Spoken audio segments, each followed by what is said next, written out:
Nous allons donc commencer avec l'action Nvidia, star des médias, star de la bourse. Et nous allons revenir à cette action qui, on en avait parlé déjà la semaine dernière, bien évidemment. Donc une action qui, après un parcours fabuleux, 200-250% depuis l'an dernier, 80% depuis le 1er janvier, avait marqué, début mars, un chandelier plus que caractéristique qui au mieux imposait une latéralisation, c'est exactement ce qui se passe depuis maintenant plusieurs séances, ou une correction. Et là où c'est très intéressant, puisque j'interviens après la Réserve fédérale, après le discours de Jérôme Powell, qui a très clairement proposé un discours dovish, un discours colombe, un discours vraiment porté sur les achats d'actions. D'ailleurs, les investisseurs ne s'y sont pas trompés, puisque tous les marchés ont réalisé des points hauts, des nouveaux records. Pourtant, l'action Nvidia, la vedette de ces derniers mois, de ces derniers trimestres, n'est toujours pas repassée au-dessus de ces derniers sommets. Et je dirais même qu'au vu de ce que l'on a là, même en cas de test ou de dépassement des 1000 $, la probabilité que l'on aille beaucoup plus haut dans les prochaines semaines est franchement très faible. Alors attention, une probabilité très faible face à une action qui est en mode furie totale, ça veut des fois pas dire grand-chose. On a vu des cas les années précédentes avec Tesla, Co, mais là, probabilité faible. Évidemment, se mettre short sur cette action n'est pas une bonne idée. Ça veut juste dire que si vous avez l'action en fait en portefeuille, si jamais on venait retester, repasser, enfin passer pour la première fois au-dessus des 1000, ça fera en plus les gros titres. Les Américains adorent ça, les médias adorent ça, les journaux adorent ça. Et ça serait potentiellement un nouveau point haut sur l'action. Donc peut-être encore un petit potentiel haussier, mais petit potentiel haussier qui, au mieux, franchement, pour moi, c'est une phase de latéralisation à venir pour les prochaines semaines et potentiellement plutôt une zone de repli qui pourrait aller, on pourrait très bien venir aller chasser, aller chercher la zone des 7000, la zone des 740, 750, cette zone-là. Voilà pour l'action Nvidia. Allez, on va continuer maintenant avec Elastic, toujours dans l'intelligence artificielle. Et là, on va voir qu'on est dans une configuration qui est très intéressante et une configuration qui est à tiroirs multiples tiroirs, une configuration qui pourrait nous proposer dans les prochaines journées des scénarios très intéressants. Alors, la première chose à remarquer lorsqu'on voit ça, c'est qu'on est sur une action volatile et on est sur une action qui adore faire des gaps ou des investisseurs qui aiment faire des gaps sur cette action. Et on voit que les gaps sont suivis soit de latéralisation et ensuite de up, de mouvements haussiers très clairs. Bon, ça c'est sympa.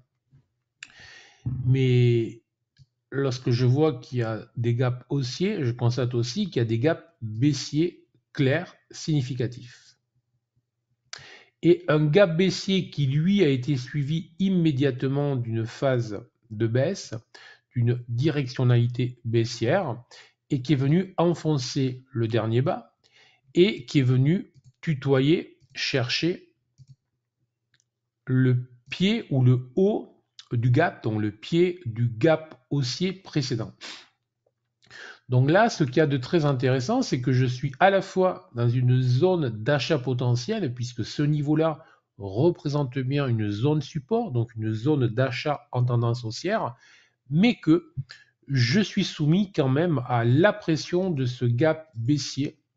Alors, les gaps, je les mets toujours en violet. Petite habitude de trader.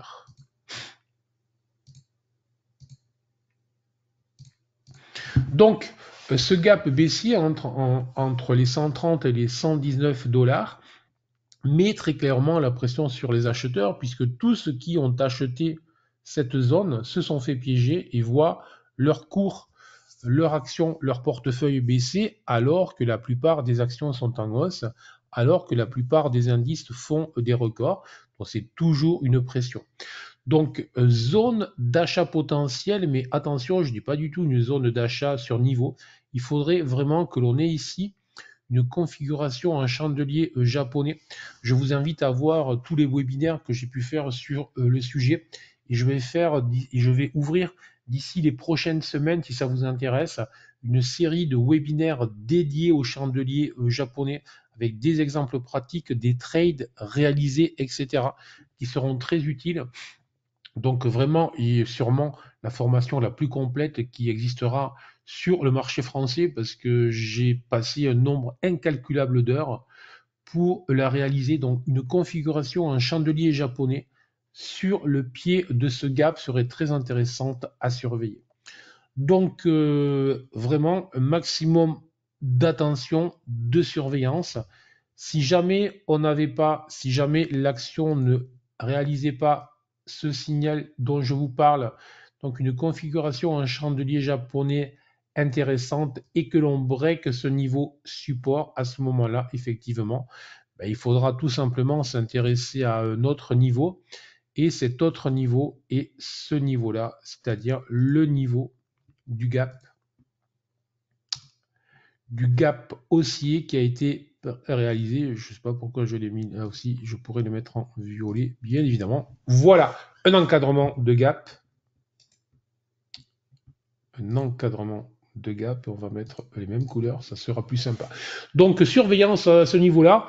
Pas de précipitation, rien à ce stade, pas d'énervement. De toute manière, on est investisseur, en l'occurrence là. On n'est pas là pour s'énerver. Mais surveillez ça, donc notez que c'est une action qu'il faut surveiller dans les prochaines séances. Allez, on va continuer avec notre troisième action Meta, autrement dit l'ex-Facebook. Alors là, c'est fusée totale. Plus personne n'en voulait. Je me souviens avoir vu des gérants doctement nous expliquer que cette action ne valait plus rien. C'est juste une action qui vient de faire x7, x6, x7 en moins de 18 mois. Donc, voilà. Disons que pour une action qui ne vaut rien et qui génère les bénéfices qu'elle réalise, c'est juste fabuleux. Et là, franchement, il n'y a rien qui semble pouvoir arrêter cette action. Mais sinon, le fait qu'après un x6, x7, mais ça, ce n'est jamais un argument, hein. Soyons clairs, ce n'est jamais un argument à trop monter ou à trop baisser en bourse, n'est jamais un argument pour se mettre contre le mouvement. Donc la seule chose à surveiller là, c'est quoi? C'est quel est le comportement des cours. Et là, ce qui m'intéresse, effectivement, hein, l'idée de base pour moi, c'est essayer de trouver des niveaux pour rentrer à l'achat sur cette valeur. Maintenant, vu le comportement et vu la vitesse à laquelle elle est montée, c'est clairement compliqué de trouver des niveaux. Typiquement, si vous vous amusez avec du Fibo, etc., sur des UT jours comme ça, franchement, ça va renvoyer très bas tous les niveaux de retracement acceptables sur lesquels on peut rentrer. Et pourtant, il faut savoir se montrer patient. Donc, si l'on a le titre en portefeuille, surtout, on le conserve. Ce n'est pas du tout le moment de le lâcher encore. Il n'y a aucune alerte. Alors, pour les plus inquiets, car il y en a toujours qui investissent et qui sont inquiets, c'est légitime. Quoique inquiet n'est pas le bon mot. Il faut être prudent, précis, gérer son risque sans être inquiet. Sinon, il faut aller vers le livret A. Vachement moins stressant. Mais ça rapporte moins quand même. Bon. Le seul truc que l'on peut constater, c'est que la volatilité a augmenté par rapport aux journées précédentes. On le voit à quoi? On le voit à la taille des chandeliers, taille relative des chandeliers.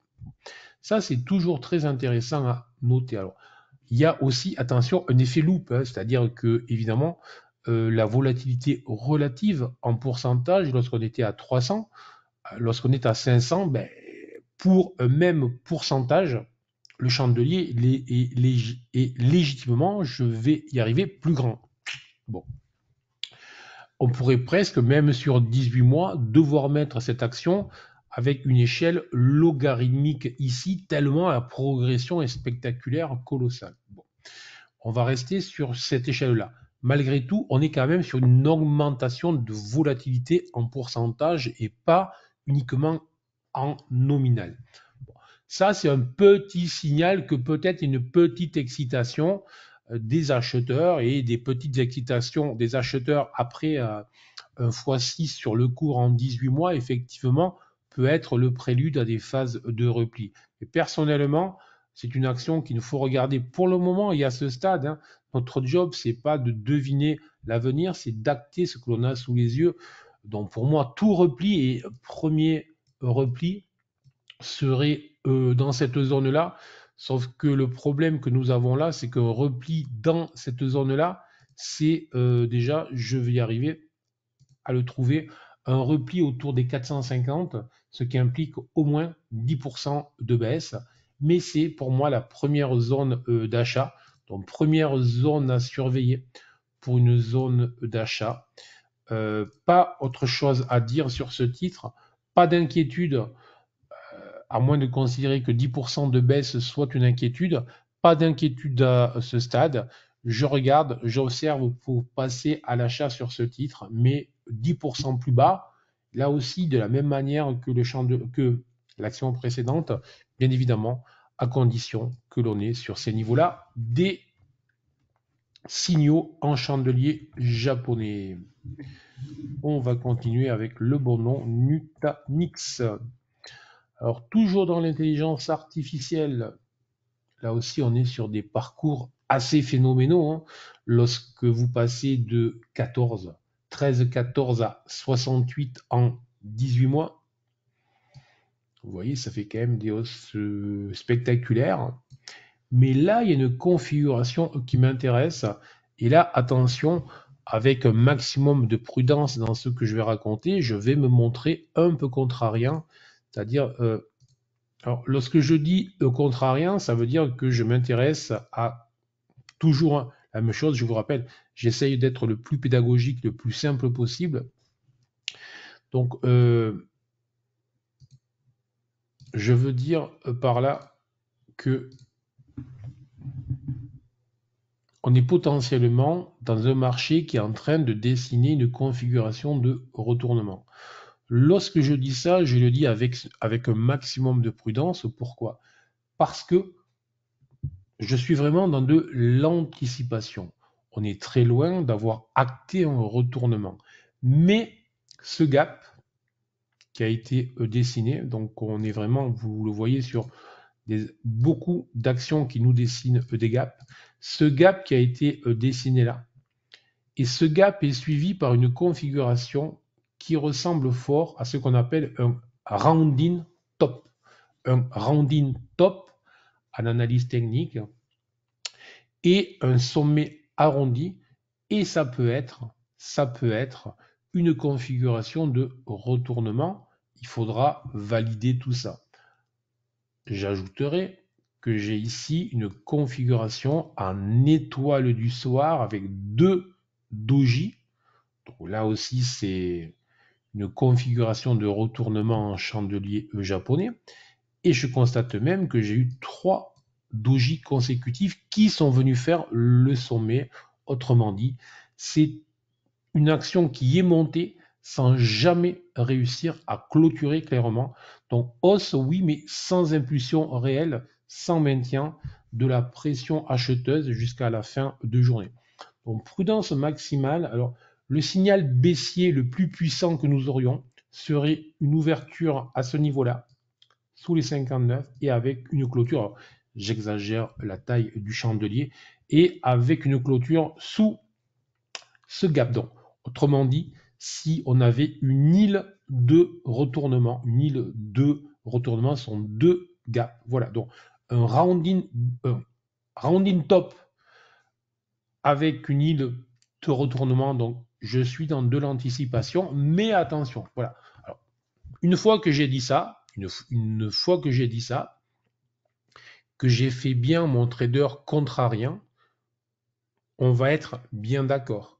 Puisque je vous ai dit que le premier signal serait une ouverture sous le gap avec une clôture sous le gap, ça veut dire que tant que le gap tient, tant que je n'ai pas de clôture dans le gap, tant que le gap reste ouvert, ben, mon esprit contrarien, si je voulais être contrarien, je dois le garder pour moi, ne pas m'énerver, et la tendance reste haussière. Voilà, donc prudence, typiquement, lorsque j'ai ce type d'action en portefeuille, ben, je place un stop sous le gap.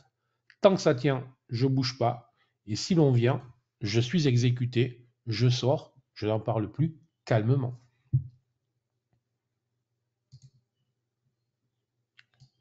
Allez, allons voir ASML. Donc ça, c'est coté aux États-Unis, New York, mais c'est évidemment un des leaders européens. Il y a 3 grosses boîtes en Europe, ASML, LVMH et Novo Nordisk qui se tirent la bourre pour être le leader. LVMH l'a été longtemps.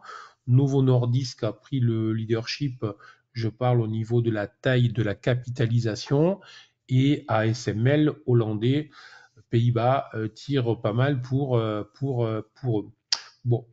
Donc ça fait des enfin, ce sont les machines qui permettent de fabriquer les puces. Bon.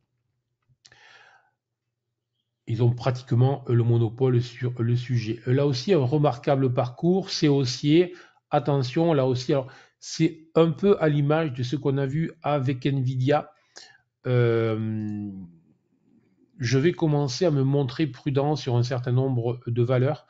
Je trouve que le marché est tendu et qu'il y a pas mal de signaux qui pourraient indiquer des retournements ou des latéralisations. Il ne faut jamais, voilà. Il ne s'agit pas de crier au loup, il ne s'agit pas de se montrer pessimiste, il ne s'agit pas de se dire ils sont fous puisqu'ils montent. Il faut juste acter le fait que, voilà. Et là, on a même, alors là, celle-là, elle est vraiment très, très, très anticipée, très, très, très faible, très, très, très tordue. Mais bon, je vous ai mis là un niveau support qui vient de réagir. Niveau support, OK. Donc, toujours dans la même veine, il ne s'agit pas de s'énerver. Tant que le support tient, c'est haussier et donc on pourrait revoir les sommets. Bon. Mais de la même manière, puisque je vous en parle vraiment aujourd'hui, on est dans une thématique gapée, puisqu'on a des gaps de tous les côtés de manière claire.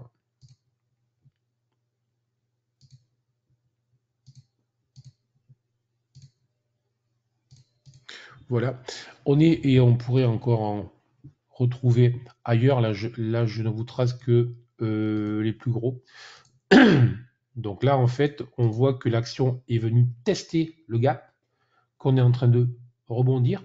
Et là, je vais faire vraiment, on ne le fera pas plus long avec celle-là. Le support du gap a été testé, ça rebondit, c'est pas mal. Tant que ça tient, c'est haussier. Si maintenant, de la même manière, on vient refermer le gap, ou pire encore, si on ouvrait avec un chandelier de ce type-là, et que l'on clôture sous le gap, donc en faisant là aussi une île de retournement, mais la configuration est beaucoup moins favorable à une île de retournement que la configuration précédente. C'est pour ça que je n'en parlerai pas. Mais très clairement, c'est haussier puisque le gap vient de tenir. Et là, c'est très clair. Hein. Si vous êtes dedans, le stop très court à ce niveau-là, tant que ça tient, ben, le potentiel, il est vers le haut. Mais en cas de retest, en cas de fermeture du gap à ce moment-là, on attaquerait plus que probablement un repli pour essayer d'aller refermer le gap suivant. Allez, number 6, Illumina. Si je tape le bon nom, il est possible que j'ai le bon. Voilà, alors Illumina. Alors Illumina, toujours en thématique intelligence artificielle aujourd'hui, mais là on est sur une action qui ne veut pas monter clairement, qui est en baisse depuis maintenant plusieurs mois, plusieurs trimestres, et qui pourrait nous proposer par contre dans les prochaines journées. Alors là aussi, je suis dans de l'anticipation, donc on ne s'énerve pas. Mais j'ai quoi? J'ai en fait ici très classiquement une configuration là, non pas de sommet, mais une configuration qu'on appelle un V-bottom qui peut être une configuration de retournement à l'achat, donc de retournement à la hausse, suivi par une phase de latéralisation. Certains vont me dire très probablement, donc ça ce sont toujours les pessimistes, oui mais ça monte plus. Non, non, ce qu'il faut voir, c'est que j'ai fait mon V-bottom, j'ai fait mon alerte d'eau, et derrière, toute la correction se fait à plat, sans repli marqué. Et normalement, dans ce type de tendance, on aurait pu avoir un repli au-delà des 50% de Fibo, voire les 62% vers ici. Là, on l'a pas du tout, on est à moins de 38%. Ça, c'est l'œil, lorsqu'on a un peu l'habitude, ça se voit immédiatement. Donc là, franchement, valeur en surveillance très forte. Alors là, pour ceux qui ont lu mes bouquins, je vous invite à regarder la stratégie SHMO, qui potentiellement est vraiment le type de stratégie. Donc c'est une stratégie de cassure de résistance dans des environnements de faible volatilité, typiquement celui-là. Stratégie qui marche très bien, mais attention, il y a des règles très précises qu'il faut vraiment respecter les règles, sinon les cassures simples, ça ne fonctionne pas si l'on n'a pas des règles précises. Voilà, donc je vous invite vraiment à surveiller, tout simplement, dans les prochaines semaines, stratégie de cassure SHMO. Donc si vous avez mes bouquins, regardez bien tous les paramètres de la stratégie. J'ai fait aussi des vidéos sur le sujet si ça vous intéresse. On va continuer avec Crow Strike.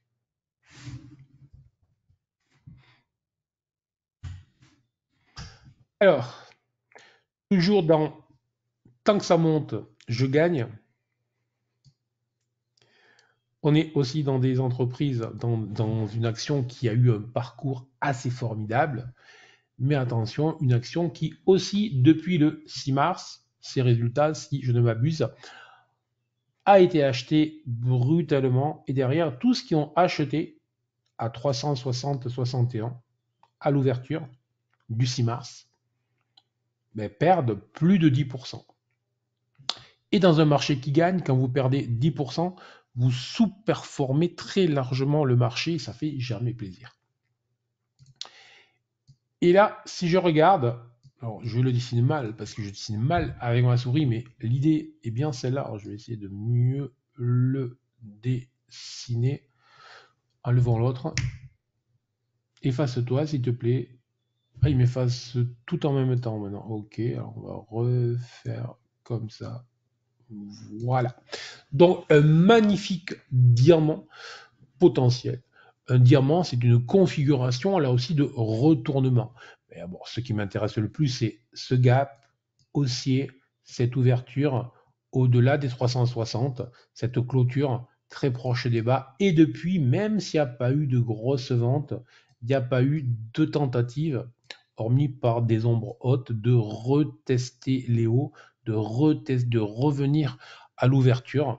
Donc ça veut dire là, franchement, négatif. Alors, je ne dis pas négatif plouf, encore une fois, on n'est pas là pour s'énerver, mais négatif, ça veut dire poursuite de la phase de repli, tranquillement, peut-être venir chercher ce niveau-là. Je vais arrêter de faire des gribouillis sur les graphiques et peut-être cette zone-là, donc une zone plus que significative, hein, je veux dire, ça ferait une vingtaine de points de baisse, mais très clairement, c'est une zone à surveiller, c'est la première zone sérieuse, hein, puisque c'est l'ancienne résistance, il y en aura d'autres plus haut, mais qui ne seront que des zones intermédiaires. Donc surveillez ça, une grosse alerte sur cette valeur pour les prochaines journées.